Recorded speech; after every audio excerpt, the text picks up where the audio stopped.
Hello friends, welcome to Contra Investing. This is Gurvinder Malhotra and I am a SEBI registered research analyst. So before starting this video, please go through the standard warning and disclaimer. So whatever that we will discuss in this video, this is only for educational purposes. So don't take it as any recommendation. So please consult your financial advisor before making any position. तो आज की video में हम discuss करेंगे कि कैसे आप share holding pattern को स्कैन कर सकते हैं ऐसी कंपनीज जहां पे promoter F I D I तीनों बाय कर रहे हैं। देखिए जनरली हम मानते हैं कि जो प्रमोटर हैं they are the well best जज ऑफ द कंपनी, तो अगर वो बाय कर रहे हैं तो definitely there is something positive, तो उस बेस पे हम अपना डिसीजन बनाते हैं। But definitely we have to study about the company on our do our we have to do our own research. So and FIs DIs, they are having a strong research team, so we uh, we have faith in them, so that because they are having good research company, so that whatever they are in with they are investing, they must have done some deep research. So that is the base of decision के अगर वो invest कर रहे हैं तो then definitely there should be some positive, तो उनके base पे हम उनको कॉपी कर रहे हैं. And in as a promoter if they are buying then it increase our conviction कि that if they are buying तो definitely something positive will be there. तो चलिए हम ये सीखते हैं कि कैसे हम ऐसी कंपनीज को स्कैन कर सकते हैं जहां पे ऑल आर बाइंग. तो let us just go to the screener. Screener is the best. I feel कि this is the best platform to do all this screening. तो देखिए अगर हमें ये फाइंड करना है कि जहाँ पे तीनों ही बाय कर रहे हैं तो then just one simple scan is there, change in promoter holding. तो अगर आप सिंपल एक स्कैन अप्लाई करेंगे तो उससे आपका आ जाएगा सिंपल की चेंज इन प्रमोटर होल्डिंग, और ये आपके पास क्वार्टर ऑन क्वार्टर की चेंज आएगा. तो इसको आप 3 ईयर के बेस पे भी ले सकते हैं, वो 3 ईयर का भी स्कैन है, that also we can discuss in brief. So तो अगर मैं अकेला यहाँ पे स्कैन अप्लाई करूंगा that change in promoter holding greater than 1, तो आप यहाँ पे परसेंटेज अपने हिसाब से मे बी 1 लगाना है जितना भी. अगर आपका चाहिए कि whatever buying is there whether it is minor something 0.1%, that also should be in come in the scan. तो that I have applied all the 3 scans. Okay, whether it is change in promoter holding greater than 0, change in FI holding greater than 0, change in DI holding greater than 0. तो अगर मैं तीनों apply कर दूंगा तो ऐसी company मेरे पास आ जाएंगी जहां पे तीनों ही बाय कर रहे हैं. तो this is the simple scan, then I will run this. तो then these are the companies you can see this change in promoter holding, change in FI's holding, change in DI's holding. तो ये some small buyings are there. आप इसको sort भी कर सकते हैं. Sort करेंगे तो आपके पास हाईएस्ट के हिसाब से आ जाएगा, जहाँ पे highest change in promoter holding. अगर आपको as per F I holding चाहिए तो then you can click on the F I holding, तो that it will sort it. And अगर आपको डी आई के चाहिए तो डी आई के हिसाब say that it will sort it in the increasing और डिक्रीजिंग ऑर्डर. तो ये हो गया हमारा कि कैसे आप इन कंपनीज को स्कैन कर सकते हैं. जैसे मान लीजिए अगर किसी कंपनी को ओपन करके आप देखते हैं, तो मान लीजिए प्रमोटर होल्डिंग का मैंने ये स्कैन किया, देन मान लीजिए डी सी बी या any company we can take, no issue. चलिए इंडिया बुल्स ले लेते हैं. तो अगर आप इसका just you will visit see this, तो यहाँ पे आपको नजर आएगा कि यहाँ पे 32% से ज़्यादा यहाँ पे ये 27 से बढ़ के इंक्रीज होगी. देखिए एफ आई की होल्डिंग बहुत इंक्रीज हुई है. तो एक तो यहाँ पे जस्ट मिनट, यहाँ पे आपको क्या बेनिफिट हो रहा है जब आप तीनों का एक ही साथ में अप्लाई करते हैं.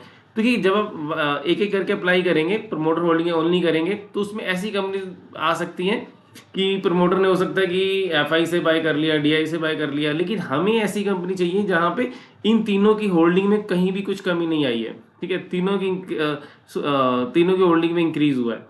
तो देन डेफिनेटली पब्लिक होल्डिंग का डिक्रीज हुआ होगा, तो पब्लिक से ही बाय किया होगा. तो आप जितनी भी आई थिंक यहाँ पे कंपनीज चेक करेंगे तो then you will find that कि public holding has decreased whether it is by minor percentage, but तो there will not be decrease in the total holding of F I D Is और promoters. तो ये एक scan आपको help करेगा उसमें. तो ये हो गया हमारा कि अगर तीनों ही बाय कर रहे हैं by weight ever small percentage. तो एक चीज में स्कैन ये भी हम बना सकते हैं कि इसमें हम इस तरह से भी कर सकते हैं और लगा के भी कर सकते हैं इसको, देन कि may be any one of them is buying, so this one और लगा के भी कर सकते हैं. और अदरवाइज मैं आपको एक और आई विल सॉरी इस change in promoter holding, F I holding, D I, तीनों में से किसी का भी चेंज हुआ हो तो then it will give you sorry, और बाद में नहीं आएगा, सॉरी। यहाँ पे हम एक ब्रैकेट भी लगा सकते हैं, इसको क्लोज कर सकते हैं अगर और में कर रहे हैं तो, then we can do this 1876। चलिए अब मैं इसमें आपको जस्ट इसको मैं चेंज करता हूँ। Instead of this what I will do,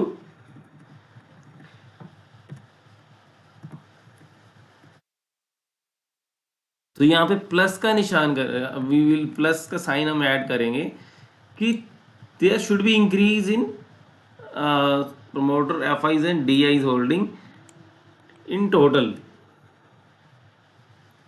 So that is also a great scan. Just what I will do, change in promoter holding plus change in FI holding, change in DI holding. तो तीनों में से किसी ने भी अगर bye किया है तो तीनों का टोटल यहाँ पे इंक्रीज हो जाएगा, that it will be increase by at least 1%.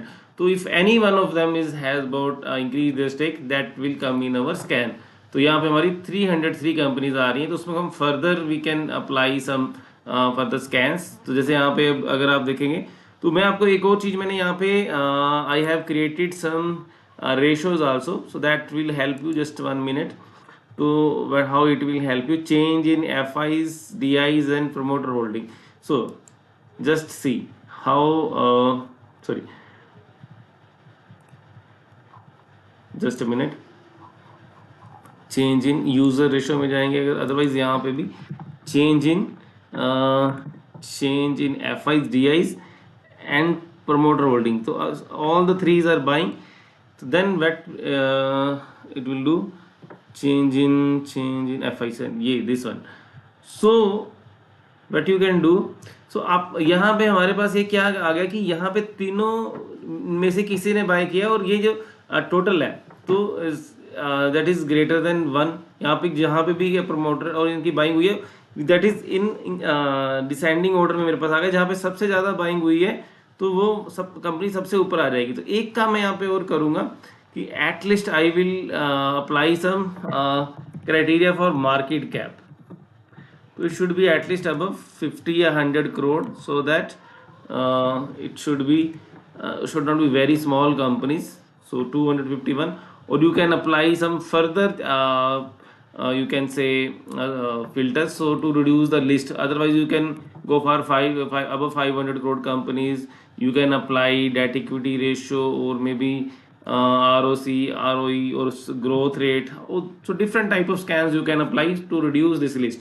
So in this way हमारे पास क्या है कि ये कंपनी आ जाएंगी जहाँ पे any of this promoter DIs or you can say and this promoter DIs and FIs, any one of them is buying. See just अगर आप हम यहाँ से ओपन करके यहाँ पे देखेंगे तो just you will see at least one of them must have been buying. Yes sir, you can say here even if there is reduced FIs holding is reduced, but in total there is increased and public holding is decreased, and we have got the list of companies where anyone has bought. See यहाँ पे हमारे पास promoter ने buy किया तो आ गया.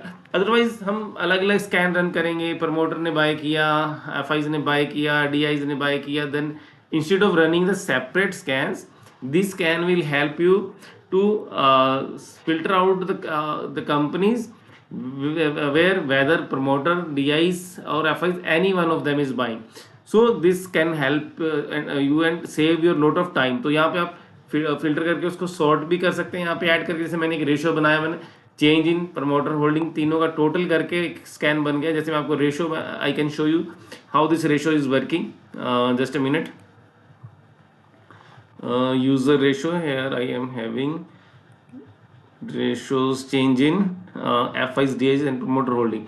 तो यहाँ पे मैंने जस्ट सिंपली कि यहाँ पे change in promoter holding, change in FI holding, यहाँ पे एक रेशियो बना दिया. तो उससे मेरे पास वो फॉर्मूला बन गया. तो वहाँ पे मेरे कॉलम में ऐड हो जाता है. तो उसमें जितना भी टोटल इंक्रीज हुआ है तो that it will come in the column. तो दैट उसके हेल्प से I can scan that, sort that companies. So I will get the list as per in the order. सो ये था हमारा प्रमोटर होल्डिंग का स्कैन. इसमें आपको कुछ चीज़ें ध्यान में रखनी है. आप क्वार्टरली का भी अलग अलग भी स्कैन रन कर सकते हैं, उसको मैंने ज़्यादा डिटेल में नहीं किया। सिंपल हम क्या करें, अगर हमने सिंपल क्वार्टरली क्वार्टरली करना है तो जैसे हमने आगे change in promoter holding, change in FI holding को कर सकते हैं। और ये हमारा 3 ईयर के हिसाब से भी हो सकता है। चेंज इन प्रोमोटर होल्डिंग आप इसको on the basis of 3 year भी बना सकते हैं। ग्रेटर देन, जब 3 ईयर का ले रहे हैं तो आप थोड़ा सा जो फिगर बड़ा लेंगे, परसेंटेज जो है 5% एटलीस्ट की, इतने बड़े पीरियड में अगर हो रहा है, अगर इमीडिएट देख रहे हैं तो वो क्वार्टर ऑन क्वार्टर आएगा आपके पास, सिंपल लेंगे तो उसमें आप 1%, 0.5% कुछ भी बाइंग आ रहा है, that is a trigger for you in short term. तो अगर लॉन्ग टर्म में 3 साल हो गए हैं तो उसमें कुछ बड़ा या तो कुछ बाय हुआ हो तो then we can take it as a positive. और इसमें आपको क्या ध्यान रखना है कि ऐसी कंपनी जहां पे प्रोमोटर होल्डिंग बार बार चेंज हो रही है, कभी बढ़ रही है कभी कम हो रही है, तो उनको अवॉइड करना है। सो बिकॉज वहाँ पे प्रमोटर खुद ही मतलब कि या तो कुछ मैनिपुलेशन कर रहे हैं, तो उस टाइप का कुछ हो सकता है। तो ऐसी कंपनीज में आपको या तो मिनिमम आपको एक चीज़ क्या लगा के रखना है कि मिनिमम आप promoter holding should be greater than 40। एक हर जब भी स्कैन लगाए तो एक स्कैन मिनिमम लगा दें, ताकि ऐसे प्रमोटर यहाँ जहाँ पे वो उनका 40 और वो स्टेबल हो। या तो ठीक है, इंक्रीजिंग ट्रेंड में इट इज़ ओके, बट अगर वो कभी कम हो रहा है कभी ज़्यादा हो रहा है, कभी कहीं कम, बहुत सारी कंपनी आपको नज़र आएगा कि प्रमोटर का होल्डिंग कभी 10% है, कभी 40, कभी 90 हो रहा है, फिर वो फिर कम होके फिर बहुत नीचे आ रहा है। वो कुछ ऐसा मैनिपुलेशन लगातार करते जा रहे हैं, तो ऐसी कंपनीज को आप अवॉइड करेंगे। तो ऐसी कंपनी जहाँ पे प्रमोटर का होल्डिंग इंक्रीज हो रहा है, डिक्रीज नहीं हो रहा, तो उन्हीं कंपनीज में ही आपको को कंसीडर करना है फर्दर स्टडी के लिए। तो फर्दर स्टडी तो आप डेफिनेटली करिए only on the basis of this promoter hold, increase in promoter F I D I holding, because sometime they also go wrong. तो ये था हमारा आज का कि जहाँ पे हमने सीखा कि कैसे आप प्रमोटर होल्डिंग को स्कैन कर सकते हैं like a pro. So thank you very much for watching the video.